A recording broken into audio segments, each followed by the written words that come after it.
वह सर्वत्र उत्पन्न नहीं होता है। उत्तम पुरुष हर जगह उत्पन्न नहीं होता है। वह धीर पुरुष जहाँ उत्पन्न होता है, जहाँ भी उत्पन्न होता है, उस कुल में सुख की वृद्धि होती है। आपने सुना होगा, शैले शैले न माणिक्यम मुक्तिम न गजे गजे, साधवो नहीं सर्वत्र चंदनम न बने बने। हर पर्वत पर मोती नहीं होते हैं, हर हाथी के मस्तक पर मणियां नहीं होती हैं,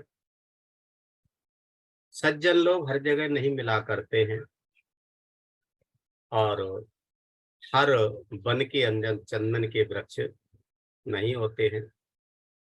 एक बार की बात है, भगवान बुद्ध जब विहार कर रहे थे, तो आनंद स्थविर ने एक दिन भगवान, जो करुणा मैत्री के महासागर हैं, उनके पास जाकर के पूछा, भगवान, आपने उत्तम हस्ती और उत्तम अश्व के उत्पत्ति स्थान को बतलाया है। जो उत्तम हाथी है और जो उत्तम घोड़ा है, उसके उत्पत्ति स्थान को तो बतलाया है, किंतु आपने उत्तम पुरुष के उत्पत्ति स्थान को नहीं बतलाया है कि उत्तम पुरुष कहाँ पैदा होते हैं, वे कहाँ उत्पन्न होते हैं। कृपा करके भगवान हमें बताइए। तो भगवान बुद्ध, हमारे शास्त्र क्या कहते हैं, आनंद, उत्तम पुरुष सर्वत्र उत्पन्न नहीं होता है। अच्छे लोग हमेशा पैदा नहीं होते हैं। बार बार बाबा साहब नहीं आएंगे, बार बार बनते संरक्षित नहीं आएंगे, बार बार लौट के भगवान बुद्ध नहीं आएंगे। हमेशा उत्तम पुरुष पैदा नहीं होता है। वह धीर पुरुष, और वह उत्पन्न होते हुए भी महाधनवान क्षत्रिय या ब्राह्मण कुल में ही पैदा होता है। हो सकता है ये विसंगति हो, मैं नहीं कह सकता, क्योंकि मेरा मन इस वाक्य को मानने के लिए तैयार नहीं है। लेकिन धम्मपद में लिखा है, मुझे पढ़ना पड़ रहा है, उत्तम पुरुष तो कहीं भी पैदा होता है। हमने तो ये पढ़ा है, हीरे हमेशा कोयला की खदानों में ही निकलते। बाबा साहब जैसे महापुरुष तो उस समाज और उस, क्या कहें, परिवार में पैदा हुए, जिन्होंने नारकी जीवन जिया है। कह करके भगवान बुद्ध इस गाथा को कहते हैं, दुर्लभो पुरुषा जइयो न सो सब्बत जायति, यथ सो जायति धीरो तंग कुलंग सुख मेधति। अर्थात उत्तम पुरुष दुर्लभ है, वह सर्वत्र पैदा नहीं होता। वह धीर पुरुष जहां भी उत्पन्न होता है, उस कुल में सुख की वृद्धि होती है। ऐसा भगवान बुद्ध कह रहे हैं आनंद को। और आज जैसा कि पता है, विपස්සना का विषय है, और विपස්සना के विषय पर विपස්සना की चर्चा न हो तो मुझे लगता है कि विषय अधूरा रह जाएगा। हो सकता हम भटक जाएंगे। और आज हम बहुत ही उच्च कुल में उत्पन्न महादानी अनाथ पिंड की चर्चा करने जा रहे हैं। और ये हमने मध्यम निकाय से अनाथ पिंड को बाद सूत्र में से लिया है। अनाथ पिंड की मृत्यु कैसे हुई है, इस बात को लेकर के हमने पिछले हफ्ते भी छन्न की हत्या कैसे हुई है, उनका अर्थदंड कैसे हुआ है, यानी उन्होंने आत्महत्या कैसे की है, उसी विषय को आगे बढ़ाते हुए मैं अनाथ पिंडक ने अपना अंत कैसे किया है। सही में ऐसे बिरले पुरुष होते हैं जो अपने आप जानबूझ करके अपना अंत करते हैं, शरीर को छोड़ते हैं। तो एक बार की बात है, भगवान बुद्ध हमारे शास्त्रा श्रावस्ती के अनाथ पिंडक जो बिहार है जेतवन, उसमें बिहार कर रहे थे। उस समय जो अनाथ पिंडक गृहपति हैं बहुत ही रोगी थे, रुग्ण थे और दुखी भी थे, बीमार थे वो। तो अनाथ पिंडक ने एक आदमी को अपने पास बुलाया और उनसे हाथ जोड़ करके बोला, हे गृहपति, जाइए और भगवान बुद्ध को मेरी तरफ से हाथ जोड़ करके उनकी चरण वंदना कीजिए और उनको हाल चाल पूछने के बाद में उन्हें बताइए कि भगवान, अनाथ पिंडक बहुत बीमार है, बहुत रोगी है, बहुत दुखी है। और उसके बाद में जहां आयुष्मान सारी पुत्र हैं वहां जाना, मेरी तरफ से उनको चरण वंदना करना और उनके हाल चाल पूछने के बाद उनको भी बताना कि अनाथ पिंडक बहुत बीमार हैं, बहुत दुखी हैं, रोगी हैं। तो उस व्यक्ति ने कहा, अच्छा बनते, आप जो है जहां पर भगवान बुद्ध थे वो व्यक्ति वहां जाकर के उनको नमन करता है, उनकी वंदना करता है और वंदना करने के बाद उनके हाल चाल पूछता है। उसके बाद में उनसे कहता, भगवान, मैं अनाथ पिंडक की तरफ से भेजा गया हूँ, उन्होंने आपको चरण वंदना करने के लिए बोला है। आपके हाल चाल पूछने के बाद उन्होंने ये संदेश दिया है कि भगवान, मैं बहुत बीमार हूँ, बहुत दुखी हूँ, रोगी हूँ और बुढ़ापे में तो ऐसा ही होता है। उसके बाद में वो फिर वहां से जहां आयुष्मान सारी पुत्र थे वहां जाता है। वहां भी वही विनती करता है उनकी वंदना करने के बाद में कि भगवान, अनाथ पिंडक बहुत बीमार हैं, रोगी हैं, दुखी हैं, ऐसा उन्होंने बताया है और ये विनती की है, कृपा करके आकर के मुझे मिले, मेरे हाल चाल पूछे। फिर जहां अनाथ पिंडक हैं वहां पर जाकर के सारी पुत्र आनंद को लेकर के वहां जाते हैं, अपना चीबर पहन करके, पात्र हाथ में लेकर के, और वहां जाकर के उनके लिए जो बिछा हुआ आसन था वहां बैठ जाते हैं दोनों। बैठ करके आयुष्मान जो सारी पुत्र अनाथ पिंडक गृहपति से पूछते हैं, ये सवाल बहुत गंभीर है, हमें यहाँ समझना चाहिए। जिसके लिए हम यहाँ 3 साल से लगातार आकर के अभ्यास कर रहे हैं, उस चीज को समझना है। सारी पुत्र क्या कहते हैं, आयुष्मान अनाथ पिंडक, काल यापन तो हो रहा है। काल यापन का मतलब क्या है? हम अक्सर जब मिलते हैं, हमें ये सिखाया जाता है शिविरों में, हमने लोगों से मिलना है, कल्याण मित्रता को प्रस्थापित करना है, मैत्री को प्रस्थापित करना है। जो हमारा गोल्डन नेट है वो हमारे पूज्य भंते जी ने दिया है, उसके हिसाब से काम करना है। और हम कई बार अजागृति बस भूल जाते हैं। हम जाते हैं, मिलते हैं, चाय पानी भी करते हैं, चर्चा करते हैं। तो यहाँ जो काल यापन का मतलब है चर्चा करना है, यानी आपका जो समय कैसा बीत रहा है। तो हम चर्चा कैसी करते हैं, आपके घर कितने हैं, आपके बेटे कितने हैं, है ना, आपकी का नाम जो है बेटे क्या करते हैं, कैसा चल रहा है सब। ये काल यापन नहीं है, ये कम्युनिकेशन नहीं है, ये हालचाल पूछना नहीं है।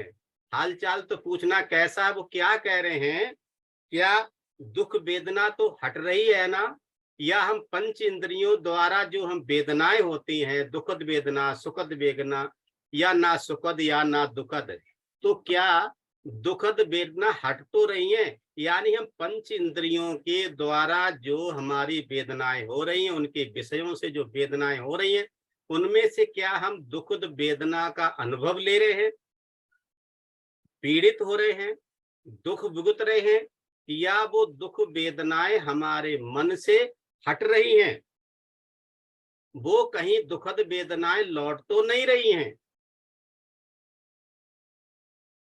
मुझे याद आती है मेरे पूज्य गुरुवर की, बहुत याद आती है। जब भी मैं पूछता था, गुरुजी कैसे हैं आप? बोले मैं ठीक हूं। मैंने कैसे ठीक हैं? बोले दवाइयां भी चल रही हैं और मैं भी चल रहा हूं। इसका मतलब क्या? दुखद वेदनाएं हट रही हैं, यानी जो बीमारी है उससे जो वेदनाएं उन्हें उत्पन्न हो रही थी, उनमें वो फंस नहीं रहे थे। यहाँ पर यही उनको पूछ रहे, काल यापन तो सही हो रहा है, कहीं आप दुखद वेदनाओं में फंस तो नहीं रहे हैं? दुखद वेदनाएं हट तो रही है ना? क्या आपको व्याधि का यानी हटना तो मालूम है, यानी कि इन वेदनाओं से बाहर हम कैसे निकलेंगे, ये मालूम तो है ना अनाथ पिंडक? लौटना तो नहीं मालूम हो रहा, कहीं ऐसा तो नहीं है पुनः पुनः इसी भव चक्कर में आकर के हम पड़ रहे हैं? मुझे यहाँ याद आती है, हमारे धर्मचारी प्रज्ञा रश्मि जी बहुत अच्छी कथा सुनाया करते हैं कि बार बार पुनः पुनः इसी परिवार में और इसी घर में आने की इच्छा होती है, और लास्ट में उसको कहा जाता है, भाई तू क्या चाहता अंत में? तो कहता मुझे सर्प बना दो, है ना? और जब सर्प बच्चों को, परिवार वालों को दिखाई देता है, तो बड़ा बड़ा मोटा मोटा लठ निकालते हैं और उसका मोही मोह को चलते हैं। तब कहता है अब तेरी इच्छा क्या है? कहते अब मुझे इस घर में नहीं रहना, जिनके लिए मैंने ये घर खड़ा किया, इन बच्चों को पाला पोसा बड़ा किया, आज मुझे ये कूट रहे हैं, मेरा मोही मोह कूट रहे हैं। फिर वो निकलता है वहां से, तब तृष्णा जाती है दूर। तो वही वहां समझा रहे हैं सारी पुत्र आयुष्मान, कहीं ये जो वेदनाएं हैं तुम्हारी लौट तो नहीं रही हैं? तो क्या कहते हैं अनाथ पिंडक, भंते सारी पुत्र, मुझे ठीक नहीं है, अत्यधिक दाह हो रहा है, कष्ट हो रहा है, भंते सारी पुत्र मुझे ठीक नहीं लग रहा है। तो वहां पर क्या समझाते सारी पुत्र, ये हमें आपको समझना है, विशेषकर मुझे भी समझना है। मैं अपनी तरफ कह रहा हूं, अगर किसी को बुरा लगता है तो मैं माफी चाहता हूँ। क्या कह रहे हैं सारी पुत्र? गृहपति अभ्यास करो। किसका अभ्यास करो? कि मैं चक्षु का उपादान नहीं करूंगा। चक्षु का विषय क्या है? रूप। क्या रूप में फंसना है क्या? उपादान का मतलब कि जैसे एक किसी डलिया में बार बार चुन चुन के अच्छे अच्छे फूलों को डालकर उस डलिया को भर लेना, कहीं ऐसा तो नहीं कर रहे हैं? चक्षु का उपादान न करूंगा। मेरा जो विज्ञान है, मेरा जो चित्त है, इन चक्षु में आसक्त ना होगा, ऐसा अभ्यास करो, ऐसा गृहपति अभ्यास करो। और उसके बाद ये जो स्रोत है ना, जिसका विषय क्या होता है? शब्द। शब्द में आसक्त ना रहूंगा, ऐसा अभ्यास करो। घ्राण है, घ्राण का विषय क्या है? गंध है, गंध में आसक्त ना होऊंगा, ऐसा अभ्यास करो। और फिर आयुष्मान गृहपति, ये जो जिह्वा है, और जिह्वा का विषय क्या है? रस यानी टेस्ट। मैं टेस्ट में आसक्त न होऊंगा, अनासक्त रहूंगा, ऐसा अभ्यास करो। और फिर हे गृहपति, ये जो मन है, जो कुत्ते की तरह भटकता रहता है, जीभ निकालकर, जैसे कुत्ता नहीं गर्मी में भागता रहता, ऐसा हमारा भी मन भागता ही रहता है, ये टिकता ही नहीं है। तो यहाँ पर हमें समझना है, मन जाए ता जान दे, पैरों से मत जा। अगर पैरों से भी तू जाएगा ना, तो 100 जूते खा, 100 धक्के मिलेंगे तुझे। तो मन तो कैसा है? चंचल है, चिल्ला चित्तमान है। और इसको हमने अगर साधना है, तो उसके लिए सबसे अच्छा अभ्यास क्या है? आनापानसति। आनापानसति के अभ्यास से क्या होता है? मन जो चंचल है वो धीरे धीरे हमारे पास आ जाता है और उसके बाद विपස්සना में हम जा सकते हैं। आगे क्या कहते हैं? ये जो शब्द रूप है इसका अभ्यास करो, इसमें मैं आसक्त न होऊंगा। ये जो गंध है इसका अभ्यास करो, इसमें आसक्त न होऊंगा। और ये जो रस है इसमें मैं आसक्त न होऊंगा। और जो स्पर्श है काया का, ठंडा, गरम, कोमल, मुलायम, इसमें स्पर्श जो हो रहा है उसमें आसक्त न होऊंगा। मैं चक्षु विज्ञान, स्रोत विज्ञान, घ्राण विज्ञान, जिह्वा विज्ञान, काया विज्ञान, मनोविज्ञान, इसमें अनासक्त रहूंगा, आसक्त नहीं होऊंगा। और फिर गृहपति, अनाथ पिंडक, ये अभ्यास करो। चक्षु का जो स्पर्श है ना, आंखों से जब सुंदरता टकराती है तो क्या होता है? बार बार उस सुंदरता को देखने का मन करता है। स्रोत है, कानों से जो मुझे पसंद है, चाहे बेशक दूसरों को बुरा लगता हो। आजकल के नौजवान पीढ़ियों को जो गाने पसंद हैं, बूढ़े लोग कहते हैं क्या हो गया आजकल। घ्राण का जो स्पर्श है, गंध है, दूसरों के घरों की भी खुशबू सूंघ लेते हैं। आज तो पड़ोस के घर में कुछ अच्छा बन रहा, काश हमारा भी नंबर आ जाता। इसी तरीके से काया का स्पर्श है, मन का स्पर्श है, इन स्पर्शों में मुझे अनासक्त रहना है, आसक्त नहीं होना है। मन के स्पर्श में जो भी है उसमें अनासक्त रहूंगा। चक्षु से उसके स्पर्श से जो होने वाली वेदना है, स्रोत से स्पर्श होने वाली वेदना है, घ्राण से उत्पन्न होने वाली वेदना है, जिह्वा से स्पर्श होने वाली वेदना है, और काया से जो स्पर्श होने वाली वेदना है, मन से स्पर्श होने वाली जो वेदना है, इसमें मैं अनासक्त रहूंगा, आसक्त नहीं होऊंगा। ऐसा अभ्यास करो गृहपति, अनाथ पिंडक। और आगे क्या कहते हैं? हे गृहपति, अनाथ पिंडक, ये पृथ्वी धातु मेरी नहीं है जिससे ये शरीर हमारा बना है, ना ही मैं पृथ्वी धातु हूं, इसमें मैं मेरा नाम कुछ भी नहीं, ऐसी भावना करो, ऐसा अभ्यास करो। आप धातु मेरी नहीं है और नहीं मैं आप धातु, ये मैंने बाहर से लिया और अभी भी ले रहे हैं, बाहर ही छोड़ रहे हैं। इसमें मैं मेरे नाम की कोई चीज नहीं है, भयानक अज्ञानता बस मैं मेरे में फंसा हूं। ऐसा अभ्यास करो, ये मेरी नहीं है, ये भी परिवर्तनशील है। आगे तेज धातु, ये तेज धातु मेरी नहीं है और ना ही मैं तेज धातु, ऐसी अभ्यास करो, ऐसा भावना करो। आगे कहते हैं ये वायु धातु मेरी नहीं है, जन्म से लेकर के अब तक हम बाहर से ले रहे हैं और बाहर ही छोड़ भी रहे हैं, और एक दिन ये सब कुछ बचा कुचा भी छोड़ना पड़ेगा। ऐसा अभ्यास करो। ये जो आकाश धातु है, ये अवकाश धातु है, जो खाली जगह है, जिस जगह पे मैं आज अभी इसी वक्त मैं बैठा हूं, थोड़ी देर पहले इस जगह पे कोई और बैठा होगा और थोड़ी देर बाद इस जगह पे कोई और बैठा होगा। ये भी निश्चित नहीं, अनिश्चित है, परिवर्तनशील है। ये खाली जगह का अभ्यास करो। और आगे कहते हैं विज्ञान धातु का अभ्यास करो। ये विज्ञान मेरा है ऐसा नहीं है, ये मैं विज्ञान धातु ऐसा नहीं है। जो कुछ भी आज मेरे पास है, मैंने अपने बुजुर्ग हैं उनसे सीखा है।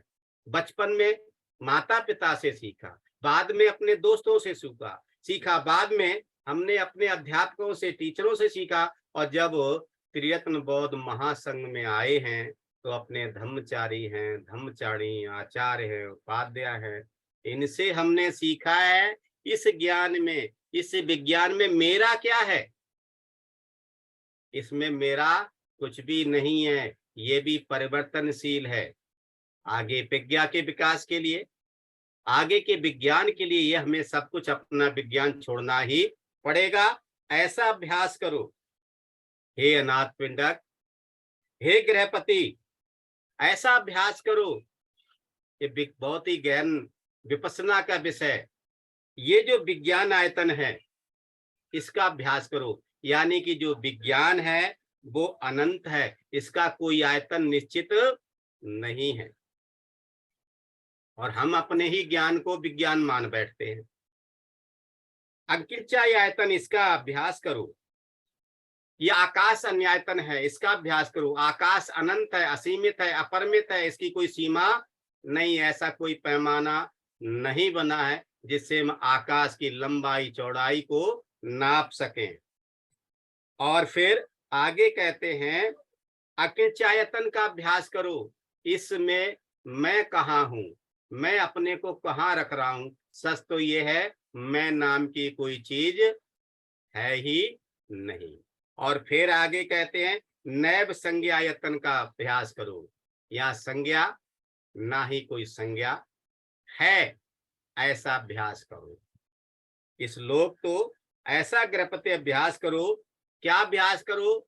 मैं परलोक का उपादान ना करूंगा, अर्थात दोबारा लौट के मुझे आना नहीं है, और मेरा विज्ञान परलोक में निश्चित ना होगा।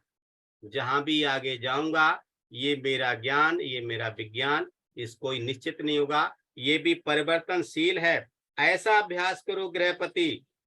हे गृहपति, तुम ऐसा अभ्यास करो। तो ऐसा गृहपति अभ्यास करो कि जो कुछ भी तुम्हारा, जो तुमने देखा है, जो तुमने सुना है, जो तुमने याद किया है, जो तुम्हारे पास ज्ञान है, विज्ञान है, प्रज्ञा है, जो भी आपने प्राप्त किया है, जो भी आपने खोज किया है, ये जो मन द्वारा अनुचरित है, मैं उसका भी उपादान ना करूंगा। ऐसा अभ्यास करो। और मेरा विज्ञान उसमें निश्चित न होगा, ऐसे गृहपति तुम अभ्यास करो।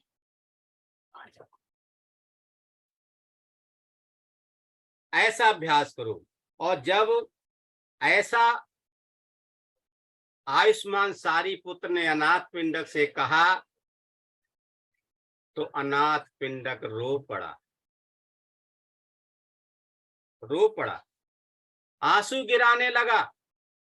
तब आयुष्मान अनाथ आनंद ने अनाथ पिंडक गृहपति से कहा, गृहपति क्यों घबरा रहे हो, क्यों रो रहे हो, अपने दिल को छोटा क्यों कर रहे हो। तो अनाथ पिंडक क्या कहते हैं, हो सकता हम में से भी कुछ लोगों को महसूस हो, चाहे क्षणिक ही हो। क्या कहते हैं अनाथ पिंडक, भंते आनंद, मैं घबरा नहीं रहा हूं, दिल छोटा नहीं कर रहा हूं, बल्कि भंते मैंने बहुत लंबे समय तक शास्त्रा की सेवा की है, और वो भी भक्ति से किया है, श्रद्धा से सेवा की है, उनके साथ सत्संग किया है। मैं बहुत लंबे समय तक रहा हूं और मनोभावी भावनाओं में तत्पर रहा हूं। उन्होंने जो कुछ भी कहा उसको सीखने के लिए मैं हमेशा तैयार रहा हूं, किंतु मैंने कभी भी ऐसी धार्मिक कथा पहले नहीं सुनी थी, और इसीलिए मैं रो रहा हूं कि काश मुझे ये धार्मिक कथा पहले सुनने को मिल जाती। और ऐसा हमारे अंदर भी होता है। मुझे भी ऐसा लगा, काश मुझे ये त्रिरत्न बौद्ध महासंघ की संगति, इसका सत्संग काश 20 साल 30 साल पहले मिल जाता, तो आज हमारा जीवन कुछ और होता। सही में ऐसा लगता है, मुझे लगता है। आपको क्या लगता है मुझे नहीं मालूम, लेकिन मुझे लगता है, क्योंकि मुझे याद आता है पहली बार जब ब्रह्मचारी प्रज्ञा रश्मि मेरे पास आए थे तो मैंने भगा दिया था, दूसरी बार आए भगा दिया, तीसरी बार आए जब बोले आओ तो सही, मुझे आपकी जरूरत है, आपको शायद जरूरत न हो, न मुझे जरूरत है। और जब मैं इसमें आया तो बस यही का होके रह गया। अब नहीं कुछ अच्छा लगता है। मुझे बहुत सारे आयाम मिले, कमाने के आयाम मिले, नेतागिरी के बहुत सारे, समता संदल के बहुत हमारे मित्र नाराज भी हुए, बहुत सारे और भी हमारे बुद्धिस्ट जो हमारी सोसाइटी सत्संग में चल रहे हैं वो नाराज होते हैं कि हमारे को आप छोड़ना नहीं चाहिए था। लेकिन सही में जब इधर आ गया तो आज मुझे भी ऐसा ही लग रहा है, मेरी भी आंखों में आंसू आ रहे हैं। काश ये संग मुझे पहले मिल जाता, काश मुझे ये संग पहले मिल जाता। ऐसा वो कह रहे कि इसलिए मैं रो रहा हूं कि ये धार्मिक कथा इतने लंबे समय तक मैंने अपने शास्त्रा की सेवा की, उनके साथ रहा, लेकिन ऐसी धार्मिक कथा मैंने कभी पहले नहीं सुनी और इसलिए मैं आज रो रहा हूं। तो आगे बहुत गंभीर लाइनें हैं। क्या कहते हैं आयुष्मान सारीपुत्र, हे गृहपति आनंद, अनाथ पिंडक, श्वेत वस्त्रधारी गृहस्थों को ऐसी धार्मिक कथा समझ में नहीं आती है। मुझे लगता है ये श्वेत वस्त्र जो है ना बाद में जोड़ा गया होगा, कि उस समय पर वस्त्र आप कैसा पहनते हैं ऐसी कोई चर्चा नहीं होती थी।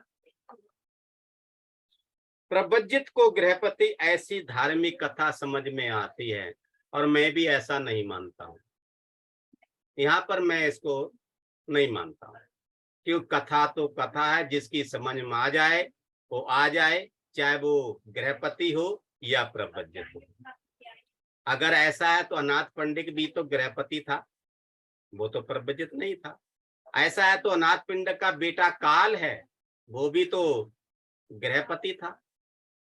अगर ऐसा है तो और बहुत सारे उदाहरण हैं, अगर मैं इसको लूंगा तो शायद समय ज्यादा लग सकता है। आप चिंतन मनन कर सकते हैं। इस गंभीरता में जाने के लिए, विपස්සना में जाने के लिए, निब्बाण को प्राप्त करने के लिए आपको घर छोड़ने की जरूरत नहीं है। आप पीछे के उदाहरणों को देख लिए, लोग सुनते सुनते श्रोतापन, सक्तागामी, अनागामी, अर्थ हो गए। क्या वो सभी प्रवज्जित थे? क्या वो? इसके लिए प्रवज्ञा की कोई जरूरत नहीं है। तो वहां पर कहते हैं अनाथ पिंडक तो भंते सारी पुत्र, ग्रस्तों को भी ऐसी धार्मिक कथा समझने को मिले, उनको भी सुनने को मिले। कितनी गंभीर बात कही। क्या कहते हैं नाथ पिंडक? भंते सारी पुत्र, ऐसी कथा तो सबको सुनने को मिले, ऐसी कथा तो सबको समझने का मौका मिले। अल्प मत वाले भी कुल पुत्र हैं, जो कम बुद्धि वाले हैं, अल्प मत वाले हैं, वो भी तो कुल पुत्र है ना, वो भी तो किसी के बेटे और बेटियां हैं, वो भी तो ऐसी कथाएं सुन सकते हैं, वो भी तो अपना विकास कर सकते हैं। धर्म के न श्रवण करने से वो वंचित हो जाएंगे। सही में मैं तो आज कहता हूं, दिल्ली केंद्र से भले चल रही हो साधना, मुझे खुशी हो रही, पूरा भारत मेरे साथ में, पूरा भारत हमारे साथ में है। और मैं चाहूंगा ऐसी धार्मिक कथाएं, ऐसे संलाप, ऐसी चर्चा पूरे भारत में नहीं पूरे विश्व में होनी चाहिए, घर घर तक पहुंचनी चाहिए, जन जन तक पहुंचनी चाहिए। कोई वंचित न रह जाए, कहीं कोई छूट न जाए, कहीं कोई रूठ न जाए। ऐसी कथाएं तो होती ही रहनी चाहिए। वह धर्म के जानने वाले होंगे, जो भी सुनेगा कुछ तो सीखेगा, वो भी तो धर्म को जानेगा। ऐसा वहां अनाथ पिंडक कह रहे हैं। तब आयुष्मान सारी पुत्र और आयुष्मान आनंद इस उपदेश को देकर के गृहपति अनाथ पिंडक को अपने आसन से उठते हैं, उठ करके चले जाते हैं। आयुष्मान सारी पुत्र और आनंद के चले जाने के बाद क्या होता है भाई और बहनों? आयुष्मान अनाथ पिंडक ने, गृहपति ने गृह काल किया। अर्थात ये जो घर है ना, कांचा कुंभ सा है, कच्चे घड़े के समान है। उन्होंने अपने इस घड़े समान शरीर को छोड़ दिया और छोड़ने के बाद तुषित लोक में, यानी कि देवताओं के लोक में उत्पन्न हुए।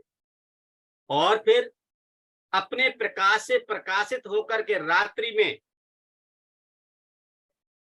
अनाथ पिंडक देवपुत्र जो हैं, जहां भगवान बुद्ध थे, वहां जाकर के खड़े हो जाते हैं और दोनों हाथ जोड़कर अभिवादन करते हैं। अपने प्रकाश से प्रकाशित होकर के अनाथ पिंडक ने भगवान बुद्ध से विनती की, विनय किया। ऋषि संघ से सेवित, भगवान बुद्ध संघ से सेवित थे, बहुत बड़ा संघ था उनका। धर्मराज को है वास रह चुका ये जेत बन मुझे प्रीतिदायक है। धर्मराज, यहाँ धर्मराज जो है किसको कहते हैं? भगवान बुद्ध का एक नाम धर्मराज भी है। आज तो बहुत सारे धर्मराज हो गए हैं।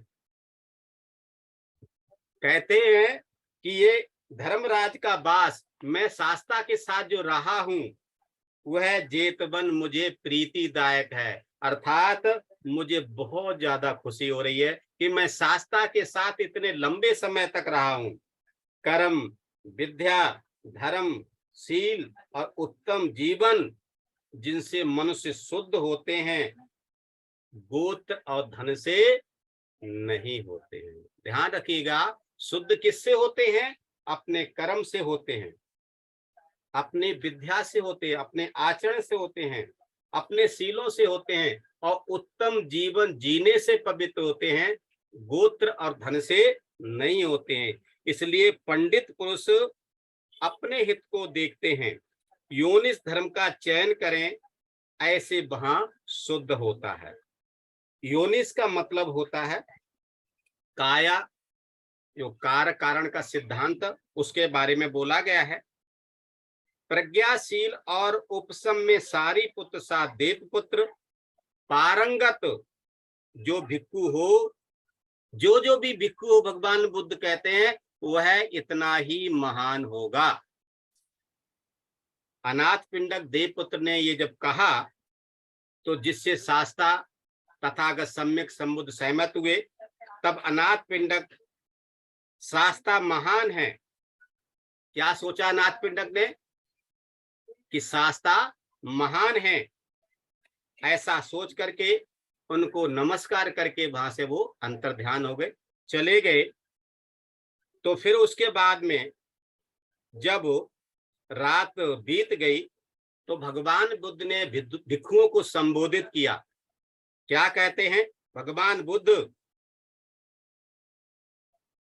भिक्षु, आज रात को एक दिव्य पुत्र जहां मैं था वो आया, आकर के मुझे अभिवादन किया, एक और खड़ा हो गया और एक और खड़े होकर के उस देव पुत्र ने मुझे इन गाथाओं से कहा, जो मैंने अभी गाथाएं की उनको रिपीट नहीं करना चाहता मैं।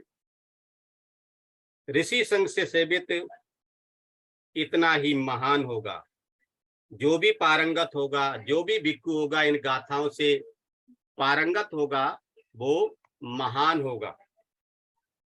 उस देवपुत्र ने भिक्षु क्या कहा कि शास्ता सहमत हैं, ऐसा सोच करके वो अंतर्ध्यान हो गया। ऐसा कहने पर आयुष्मान जो आनंद ने, उन्होंने भगवान से कहा, भंते फिर तो वह जरूर अनाथ पिंडक ही होगा, वो जरूर अनाथ पिंडक ही होगा। अनाथ पिंडक गृहपति आयुष्मान सारी पुत्र में अभी प्रसन्न था, अर्थात बहुत ही श्रद्धावान था सारी पुत्र के प्रति। साधु साधु आनंद, भगवान बुद्ध क्या कहते हैं? साधु साधु, भगवान बुद्ध के मुंह से भी निकला है। साधु साधु आनंद, जितना कुछ आनंद तर्क से पाया जा सकता है वह तुमने पा लिया है, अर्थात तुमने जान लिया है, पहचान लिया है। मैंने तो नाम नहीं लिया। आनंद वह देवपुत्र अनाथ पिंडक ही था।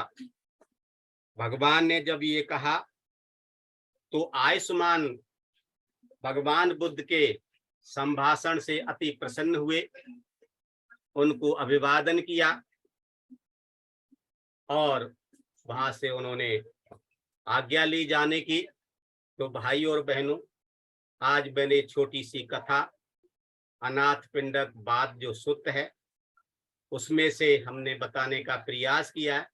इसका मतलब यही है हमें पंच इंद्रियों में अनासक्त होना, आसक्त नहीं होना है। उनके विषयों में अनासक्त ही रहना है, आसक्त नहीं होना है।